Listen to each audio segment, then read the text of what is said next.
नमस्कार, मैं अनूप गुप्ता मातृशक्ति को प्रणाम करता हूं और भाइयों बहनों को राम राम, राधे राधे, जय श्री कृष्णा। आज हम बात करेंगे परित्याग की, त्याग की महिमा की। इस संदर्भ में थोड़ा सा हम कोई संवाद करेंगे, लेकिन गृहस्थाश्रम में, व्यवहारिक जीवन में ये परित्याग करना बड़ा कठिन विषय है, लेकिन फिर भी इसके बिना सांत्वना, शांति, आध्यात्म से जुड़ाव ये होना कठिन होता है। और जो आध्यात्म से जुड़ा होता है, ईश्वर से जुड़ा होता है, इसके लिए ये बड़ा सरल होता है। जिसका दर्शन भगवान राम ने कहीं हमारी पूरी समाज को दिया हुआ है कि राज का परित्याग करके उनके अपने आदर्श का जीवन जीते हुए उन्होंने जो समाज को संदेश दिया है कि परित्याग, हम सबसे बड़े से बड़े सुख का भी परित्याग कर सकते हैं यदि हम धर्म आचरण करते हैं, धर्म से जुड़े होते हैं, ईश्वर के करीब होते हैं। हम सभी भगवान राम का नाम तो जपते ही हैं, उसके साथ साथ हमको उनके चरित्र से भी कुछ शिक्षा लेनी चाहिए, ग्रहण करनी चाहिए, उसका अभ्यास करना चाहिए। जब धर्म का बल होता है तभी त्याग की भावना जागृत होती है। जैसे हम सुनते हैं कि कहीं यज्ञ होने जा रहा है, जब यज्ञ का नाम सुनते हैं, एक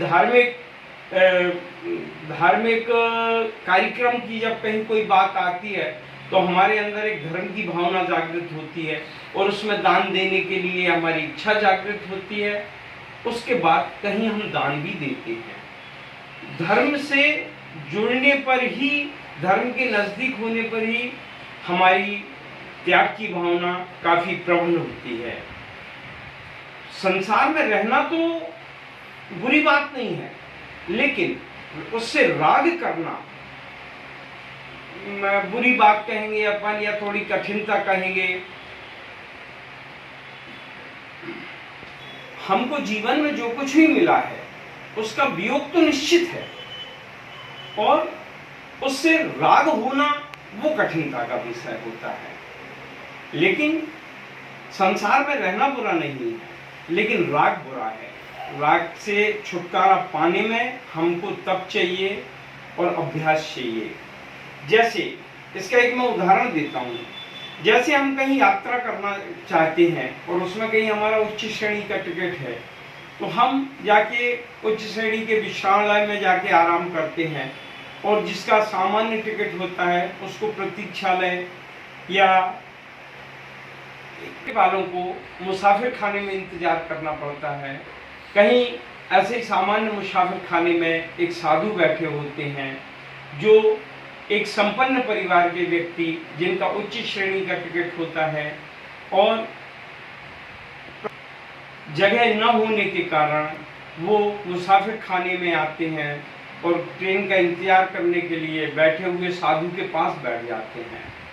बैठे हुए साधु के पास जब आते हैं वो, तो साधु से उनसे पूछता है, ये घंटे 2 घंटे की बात है, हम सभी मुसाफिर हैं, उसके बाद फिर हमको मुसाफिर खाने में ही तो समय व्यतीत करना है। ये साधु की बात सुनकर उस संपन्न परिवार के व्यक्ति को बड़ा बुरा लगता है, और वो बोलते हैं कि आपने मेरे घर को मुसाफिर खाना कैसे बोला। साधु बोलते हैं, जब आप नहीं थे, जब उस घर में कौन रहता था? तो वो सज्जन बोलते हैं कि उसके पहले मेरे पिताजी रहते थे। और बोले, और पिताजी के पहले कौन रहता था? वो कहते थे दादाजी रहते हैं। तो वो बोलते हैं कि जब अब एक दिन ऐसा आएगा कि आपको भी छोड़ के कोई और रहेगा, तो बोले घर तो उसको बोलते हैं जिसको छोड़ा ना जाए, छूटे ना, वो घर होता है, अपना होता है। और जो अपना नहीं है वो तो मुसाफिर खाना ही है, एक दिन आपको भी छोड़ना है। उसे कहते हैं जो छीना ना जाए। लेकिन पहले आपके पूर्वज रहते थे, अब आप रहते हैं, अब आपको भी छोड़ के जाना होगा, कोई और रहेगा, इसको मुसाफिर खाना ही तो कहेंगे। साथ में बैठे हुए, जैसे रेलवे के मुसाफिर खाने में बैठे हैं, तो मुसाफिर खाने की ना तो हमको जगह से प्रेम होता है, ना ही कुर्सी से प्रेम होता है और ना ही जो साथ में बैठे हुए व्यक्ति हैं उनसे प्रेम होता है। समय बिताने के लिए बैठे हुए व्यक्ति से चर्चाएं परिचर्चाएं जरूर होती हैं। कोई धर्म की करता है, कोई व्यापार की करता है और कोई चुप भी बैठा रहता है।